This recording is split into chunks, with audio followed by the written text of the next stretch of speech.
She rolled her eyes. "You're lucky I stay, you don't control me." Everyone cheered for her. I smiled quietly. At the party, I showed screenshots of her dating profile to her friends. The room went dead silent. Tom's beer froze halfway to his mouth. Claire's laugh died instantly. Jason muttered, "Oh damn." Kelly's face turned pale. Emily's cheeks flushed, then drained of color. Her phone buzzed in her pocket, but she didn't dare check it. I left the phone on the patio table, screen lit up, her profile wide open.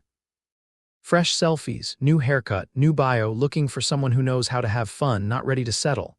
She lunged across the table for my phone. I leaned back. "Don't," I said. Tom looked at her, then me. "David, is this real?" "Yeah," I said. "I matched with her 2 nights ago. Thought you all should know who you were cheering for." Emily's voice cracked. "You're pathetic. You don't get to humiliate me like this." I kept my tone calm. "You humiliated yourself. I just stopped covering for you." No one spoke. Someone shut off the Bluetooth speaker. The backyard went uncomfortably quiet except for the sound of a beer can hissing open. Emily stormed inside. Cabinets slammed. She reappeared with her bag and walked out without looking at anyone. Tom sat down across from me. "Man, we didn't know. Thought you two were solid." "Yeah," I said. "Me too." The crowd thinned out quickly. Jason patted my shoulder on his way out. "Sorry, man." Claire whispered to Kelly, who nodded but kept her distance from Emily's seat. When I left, the party was over. Driving home, I stared straight ahead, hands tight on the wheel. My phone buzzed nonstop. Text from Emily, "You ruined my night." "You're insane." "We are done." I powered my phone off and tossed it on the passenger seat.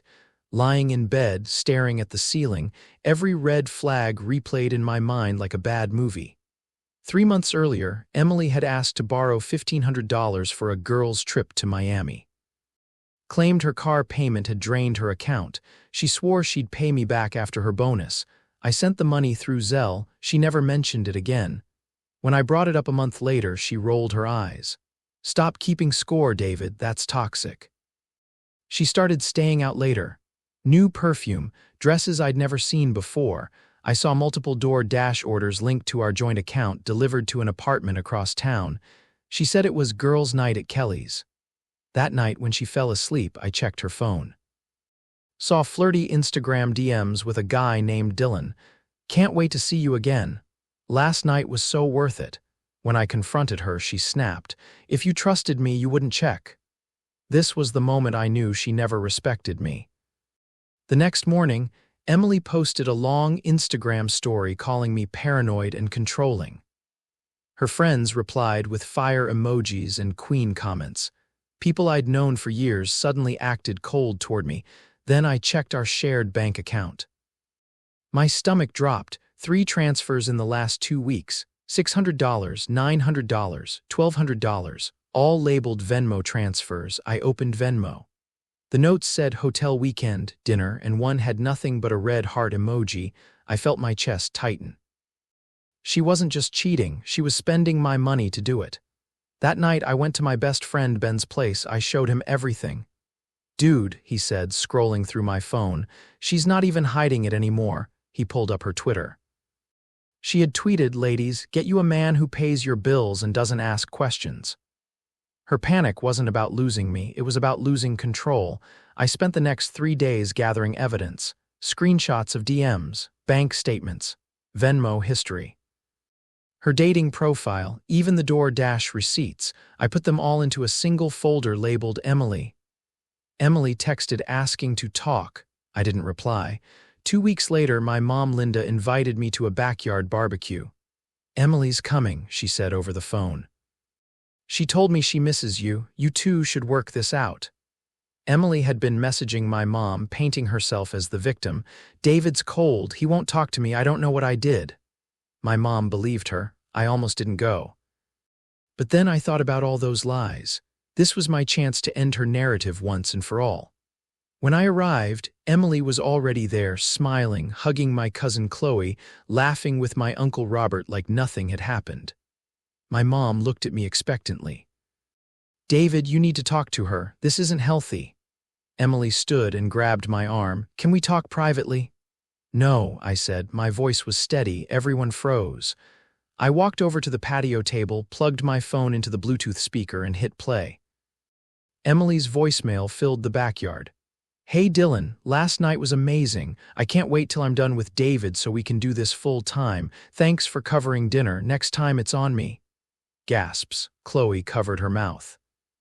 My Uncle Robert swore under his breath. My mom's face turned white. Emily leapt toward the speaker. "Turn it off." I stepped in front of her. "No, you wanted everyone to think I was the problem. Let them hear the truth." Then I laid the printed bank statements on the table. "This is where our rent money went. Hotels, dinners, him." Emily's eyes darted around the yard. No one came to her defense. My mom sat down hard in her chair, speechless. I turned to Emily. I wasn't angry, I was finished. Emily's face broke. "David, please." I didn't let her finish. "You don't get to cry now. You had months to be honest." Robert shook his head. "You messed up bad, girl." Emily grabbed her bag and bolted. Her car peeled out, gravel spraying. The backyard stayed silent until she was gone. My mom came over slowly. "I'm sorry," she said. "I didn't know." I nodded. "That's why I showed you." I stayed late, sitting by the fire pit with Robert and Chloe. Robert poured me a drink. "You did the right thing," he said. "Better now than 5 years in with kids." On my drive home, I felt lighter. My phone buzzed again. Emily had posted another Instagram story. "Watch out for bitter men who can't handle strong women." This time the comments weren't supportive. People called her out. One wrote, "Strong women don't steal rent money to fund dates." I blocked her number, blocked her socials, and slept better than I had in months. Over the next week, I closed the joint account, moved my things to a new apartment, and changed my locks. Ben came over with pizza and beer. "Feels like a reset," he said. "Yeah," I said, "it does." A month later, I got a letter from my bank. Emily had tried to dispute the account closure, claiming I'd stolen shared funds. I sent them copies of the statements and receipts proving it was my money. The bank sided with me. 2 months later, I saw her at a mutual friend's birthday dinner. She avoided eye contact all night. People didn't treat her the same anymore. When she left, no one hugged her goodbye.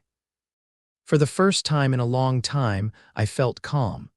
I took her to small claims court for the $3,700 she withdrew without permission. She showed up with no lawyer and cried in front of the judge.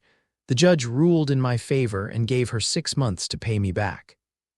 She had to sell her designer bags and cancel a vacation to cover the first payment. When I got the check, I didn't smile out of spite. I smiled because accountability finally caught up with her. The last time I saw her, she turned away and left without speaking.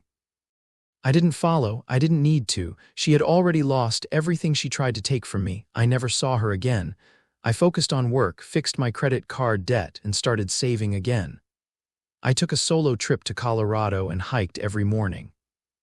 6 months later, I met Meyer at a bookstore. She asked what I was reading. We talked for 2 hours about books, music, and travel. Not once did I think about Emily. For the first time, I wasn't angry, I wasn't hurt, I was free.